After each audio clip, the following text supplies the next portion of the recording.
welcome to Buffalo Baptist Church today. Our resident members, as well as those of you who join us online. I want to wish all of our moms out there a happy Mother's Day. Hope you have a good day today. We do want to let our area members know. We're thankful for all of you who join us online.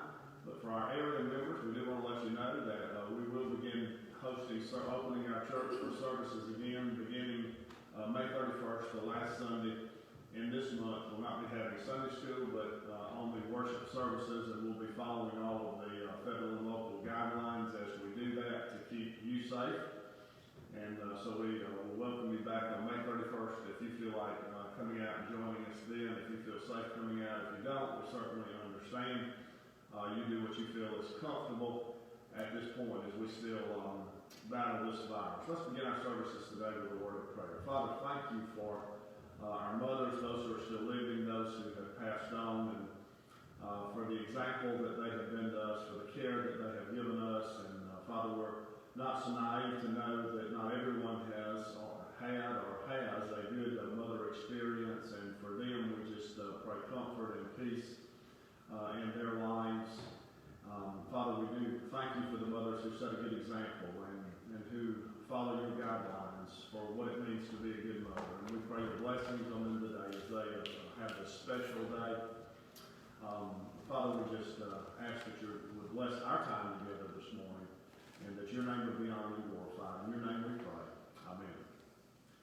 All right, we're going to start today with Heaven Came Down. You join us and sing along on this, and then we'll move to special music and the message after that.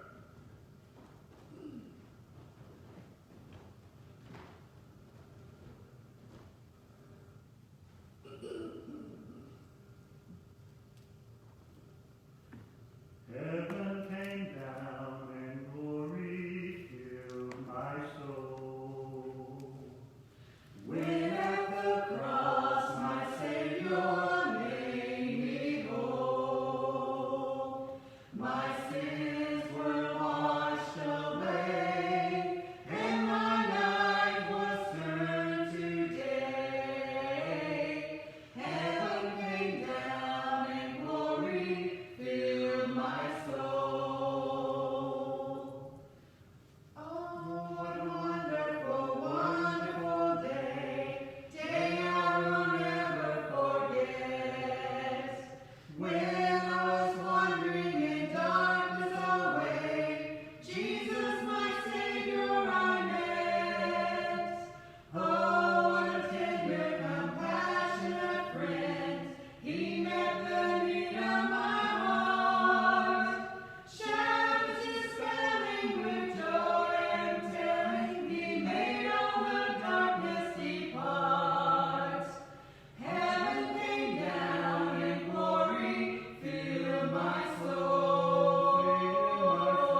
guys so much for the good music this morning.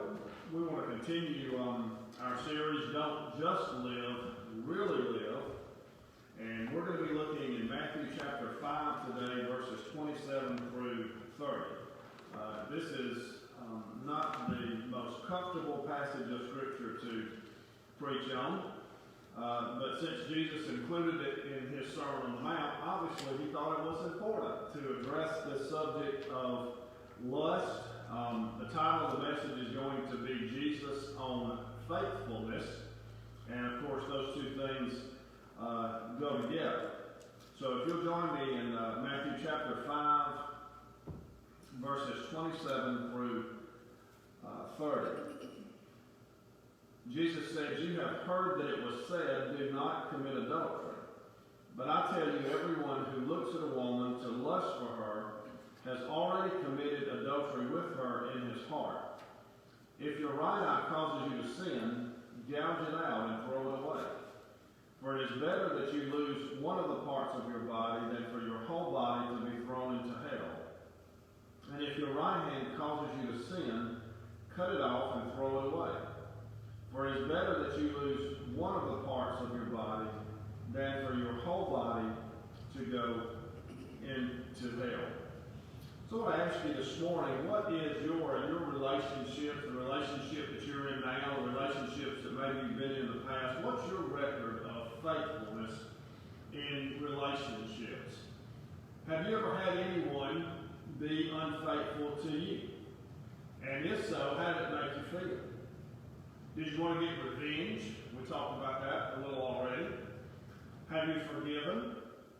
How hard was it for you to forgive? And were you able to move on into other relationships? Or did the offense mire you down so much that you just couldn't trust after that? And you found it very difficult and find it very difficult to move on into other relationships. But beyond that, what about your faithfulness to God in that relationship?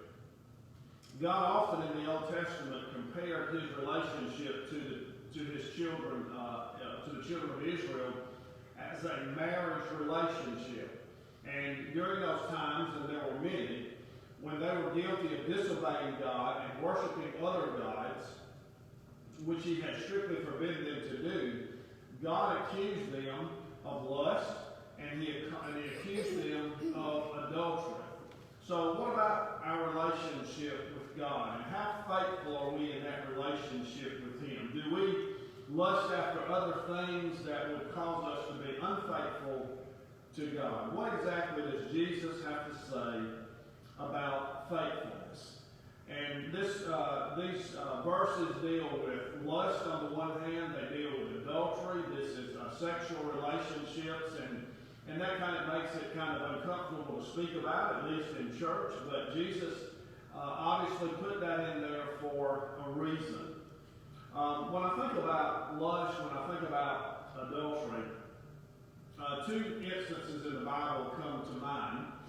One, I think about Joseph in the Old Testament. We've been studying about him in our small group Bible study, and how after he had been sold by his brothers and taken down to Egypt, and he was sold again there to Potiphar, who was captain of the guard for Pharaoh.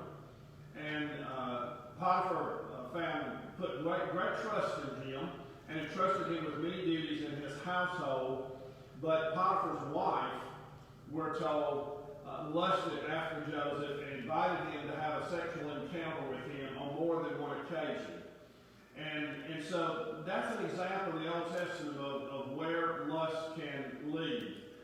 She was married to Potiphar and should have been faithful to him, but yet she found herself lusting after a slave, because that's what Joseph was, a Hebrew slave who helped to care for her home and her husband's dealings.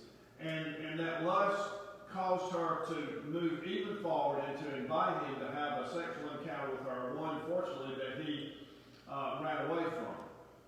King David didn't do so well, and he's the second example that I think of. King David, over all the nation of Israel, had everything he possibly could have wanted at his hands, including wives and any woman probably that he would have wanted. But yet one day, as his army's away fighting, and he's back in the palace, he walks on his roof, and there sees another woman, Bathsheba, bathing on her roof. He too struggled with lust, but he didn't do as well as Joseph did. Joseph ran away from the temptation. David gave into it, because not only did he look, but he lusted, and then he sent for this woman, had a sexual relationship with her. She was a married woman to one of his soldiers. And that resulted in lies and deception, and it even made David go so far as to murder her husband so that he could have her. So why is it that Jesus puts this in his Sermon on the Mount? Probably because it is a very important subject. Everyone deals with it at some point in time. I think of a very popular book in literature, Nathaniel Hawthorne's The Scarlet Letter. It was written as an indictment against the very puritanical and narrow beliefs of that day, but the main character was Hester Prynne, and she lived in Amsterdam with her husband. He was a learned man, English by birth, but he wanted to cross the ocean and come to the United States and live there in Massachusetts, but he had affairs that he needed to finish up and take care of before he could come. And so he sent his wife Hester on ahead of him, and she lived in Boston for 2 years, but for some reason he never showed up. Well, then in a twist in the book, she becomes pregnant and has a child. And the gossip is, who is the father? Because obviously the husband is not there. So it's obvious that she's been unfaithful with someone. And rumor has it that it's the preacher. She's pronounced guilty of adultery. And in this time, she should have died for her sins, just as in Old Testament time, the woman or man would have been stoned to death when found guilty of adultery.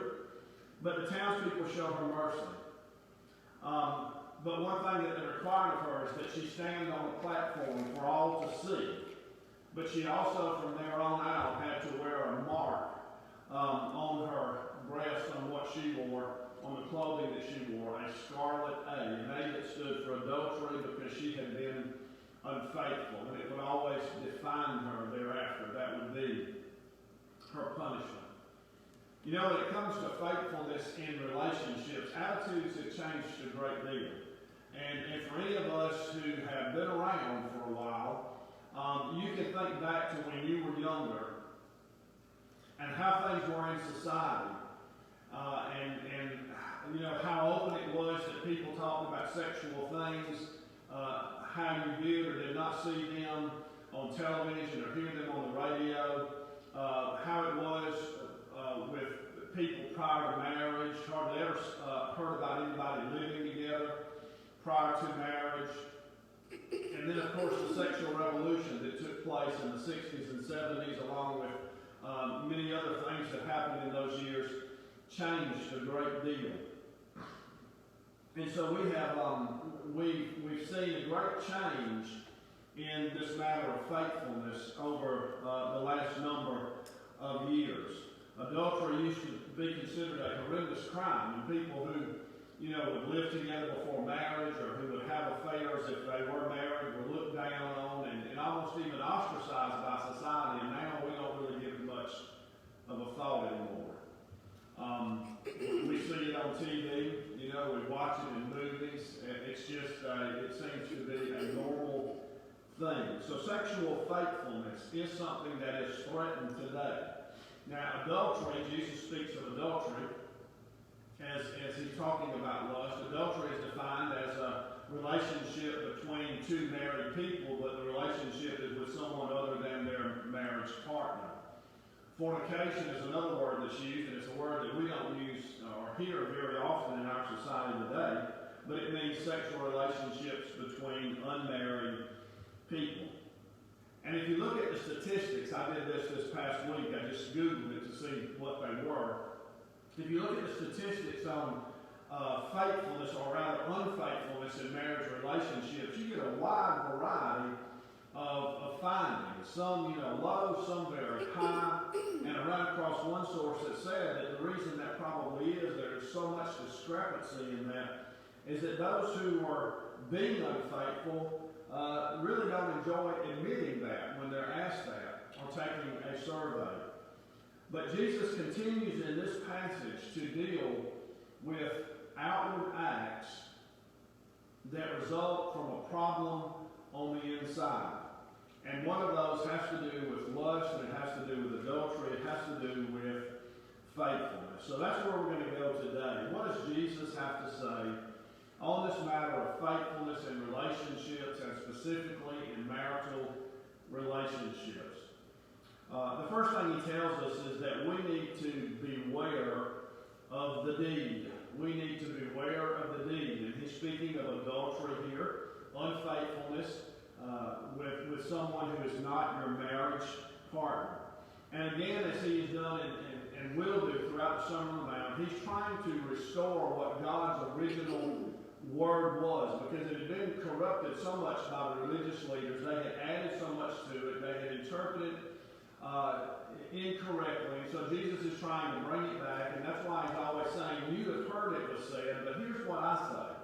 Because he's trying to bring it back to God's intention of that. So the common belief of the day was that if you did not actually commit the act of adultery with someone, that you were not guilty of adultery. And Jesus is alluding here to the seventh commandment, which says, do not commit adultery. But he's also saying there's more to this than obedience to the letter of the law. Because according to Jesus, looking on someone, and he's looking at it from a male standpoint, because he says whoever looks on a woman, but it goes the other way too. Whoever, if it's a woman, they can be just as guilty as the man. And he says whoever looks on someone with lust is guilty of adultery, whether they ever actually commit the act of adultery physically or not. Now, Jesus is certainly not speaking of looking at the opposite sex and admiring their beauty. God has created beauty in human beings. And so it is common for men to look at women. It's common for women to look at men. When you think about it, those of you who are most of the relationships that we're in, whether they're dating or marriage, a lot of it begins with the outward appearance. Because we don't really know the person, probably, or everything about them. So it begins with an outward appearance, and that's what initially draws us to people many times, and then it moves on from there. And of course, no relationship can last and be completely built on appearance, because what happens to our appearance over time? It changes, right? And so that what that person that we're drawn to looks like at the time we're drawn to them is not going to be how they're going to look 10, 15, 20 years down the road or in retirement age. So it has to be more than that. Relationships that are built only on outward attraction are doomed from the very beginning to fail. But it is what initially often draws us into a relationship. But Jesus says if in our hearts we find ourselves lusting after someone that we're not in a relationship with, then we're guilty of adultery. We're guilty of being unfaithful to the person that we are in a relationship with. We don't hear a lot about lust. I guess the commandment that would come closest to dealing with this in the Old Testament would be the commandment not to covet. And when God gave that command in the Old Testament not to covet, he was thinking about other things that we would covet, but involved in that was coveting other people too, that belonged to someone else's wife, someone else's husband. So we're familiar with that word covet. Jesus uses the word lust, and it is a very powerful word, and it places great pressure on us. We go to some homes, sometimes we see it, and there'll be a sign or a sign out on the fence that says, beware of the dog. And usually that's put there for a reason. It's a mean dog. It's a dog who has bitten before, prone to bite, who doesn't like strangers. And Jesus is really saying to us that we need to kind of hang that sign up so that we'll see it again, but it doesn't need to say beware of the dog. It needs to read beware of lust. The power that can have. A small amount can grow to large proportions. And none of us are immune to that. All of us deal with that, have dealt with it, may deal with it again at some point. It doesn't matter, how long we've been married or how long we've been in a relationship or how short a period of time. This is one of Satan's attacks against us, particularly as believers, to cause us to lust for someone we do not have, or to cause us to lust for some things that we do not have. It's not all about a sexual relationship. That's the aspect that Jesus deals with.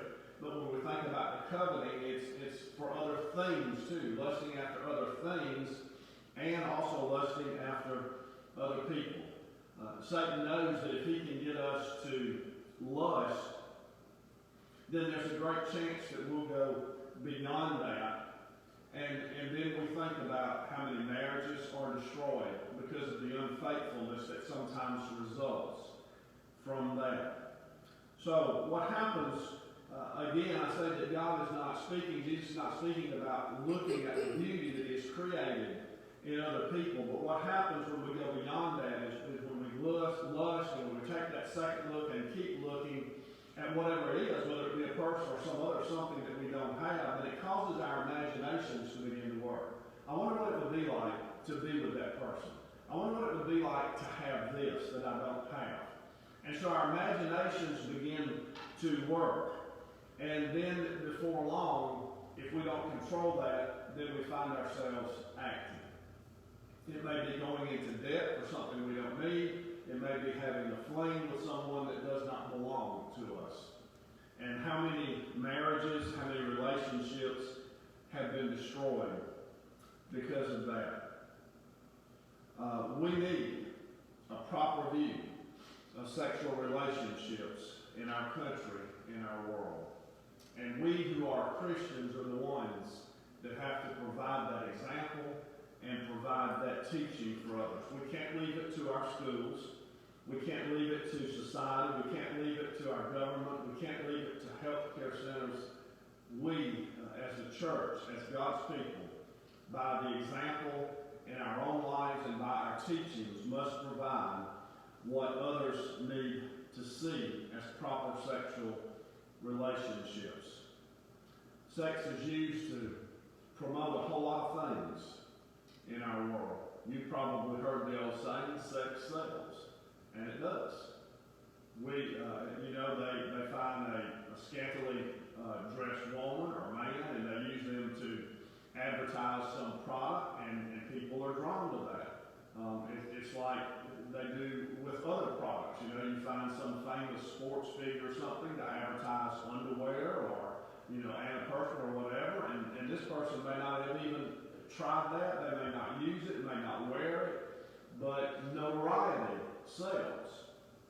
Sex sells as well, and has been for a number of years now. So it's used to promote many things, but we see all kinds of distortions of what a relationship should be. Pay attention to what you see on TV, the shows, the commercials. Pay attention to what you see on the internet and in the movies. And you'll see that we have perverted God's idea about faithfulness. We have made it in many respects the chief pleasure and goal of life. Now the cure is not to escape from our world or force celibacy or physical mutilation, but it's to let God help us control. I read sometimes as a teacher of middle school students, I read sometimes books on their activity that's been gathered based on research, and even high school students as it relates to the sexual area of their lives. And it is astounding what some of our students are doing that we perhaps don't know about. Astounding. That hooking up is the thing now that I read and studied most recently, and very common among not only students, but common among young adults, hooking up with another person that often involves a sexual encounter, but with someone they have no intentions of getting involved in a relationship with. Just something to do. The cure is not to try to get away from our world. We can't take ourselves out of our world. You know, in the Catholic Church, the priests are celibate. But that hasn't stopped them from some of them from sexually abusing young boys, has it? Peter Abelard in the 12th century was a French theologian, but he fell in love with a woman named Heloise and got her pregnant, and although he married her, rumors had already begun to spread, and so she entered a convent to try to get away. And he later entered a monastery to try to get away. But temptation is still there, even in secluded places, even in convents, even in monasteries. You know, we can become a recluse and live off by ourselves around no one and have no contact with the outside world, and that does not keep temptation away because it comes from the inside. And that is what Jesus is doing in the Sermon on the Mount. And with lust and adultery here particularly, he's talking about the inside. These things start on the inside. So we do have to beware of the deed. Secondly, we need to deal with the desire. We need to deal with the desire. And Jesus says, anyone who even looks at a woman with lust in his eye has already committed adultery with her in his heart. So this is not the passing glance. We just do that. We are amazed at God's beauty in people. But this is the inappropriate glance. This is the intentional glance. This is the prolonged glance. This is the glance that leads to our imaginations working, for us making plans to go beyond just looking at someone else. So Jesus is dealing with this expression of the heart. So it's not the lustful looking that causes the sin. Rather, it's the sinful thoughts that cause the lusting. So we have to, as Christians, just like with any other temptation, this one is no different. We have to deal with what's going on the inside of us. That's what we have to do to deal with the desire. We have to take care of what's going on the inside. Being tempted to lust is not the sin. Just as the case with any other temptation Satan throws at us. The temptation is not the sin, it's what we do with it that determines whether it becomes sin or not. So we have to deal with the desire. And how do we do that? Well, like with any other temptation, we ask God for strength to deal with the desire. We also have to take practical steps. You know, if lusting is a temptation that we deal with, then we need to take ourselves out of situations that makes it easy for us to do with. It's no different than that in any other temptation. You know, if alcohol has been a problem for us in the past and we're still tempted with that, then common sense is we don't go places where alcohol is, you know, we don't go to a bar and sit down with friends who are drinking. We don't go to a friend's house where there are parties and there's drinking. We take practical steps to help us deal with the temptation. It's no different with lust. So we can, you know, take practical steps, and if nothing else, we can just run away. That's what Joseph did. When Potiphar's wife kept on and on and on after him, and one day she finally grabbed him and invited him to come to bed with her, and he left his coat and he ran. And sometimes that's what we have to do. We just have to run. Whether it be the temptation to lust, to commit adultery, or whatever temptation it is, we just have to run. We need to pray in advance for God's strength. So we ask for God's strength. We come up with a plan. We run if we have to. We pray.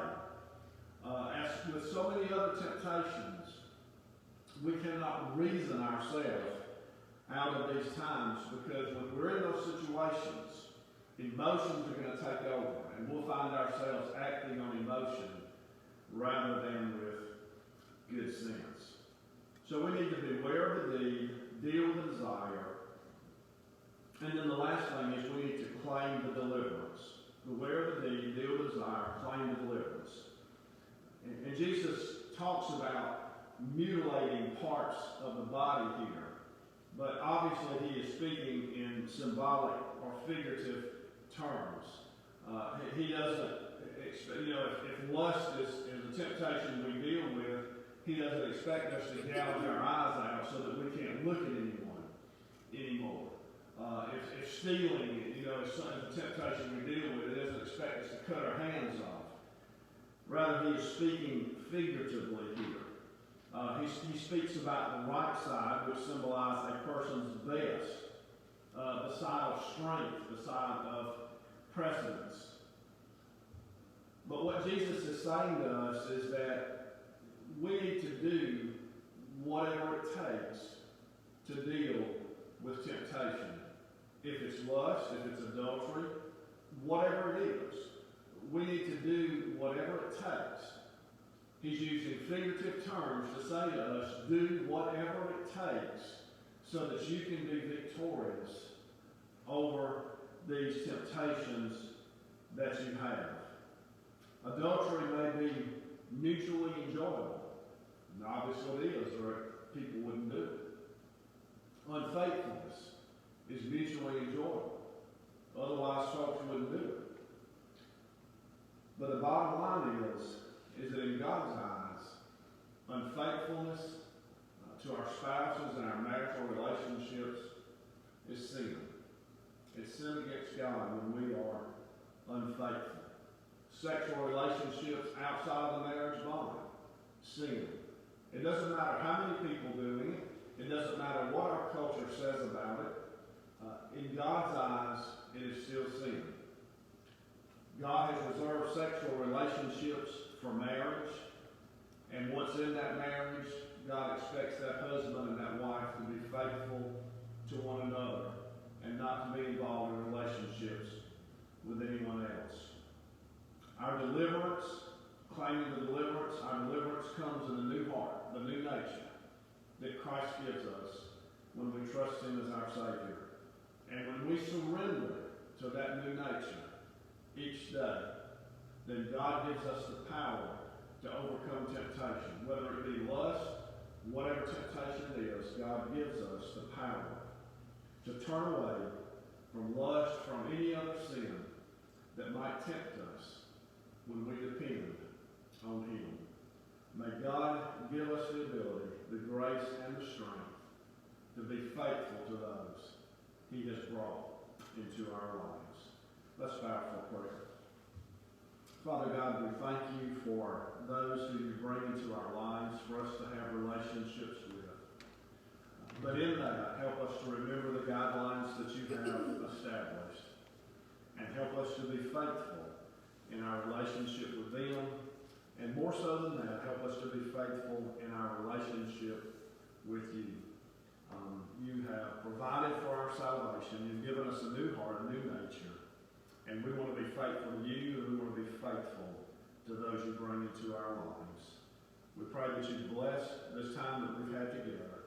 Use your word to nurture our souls. In your name we pray.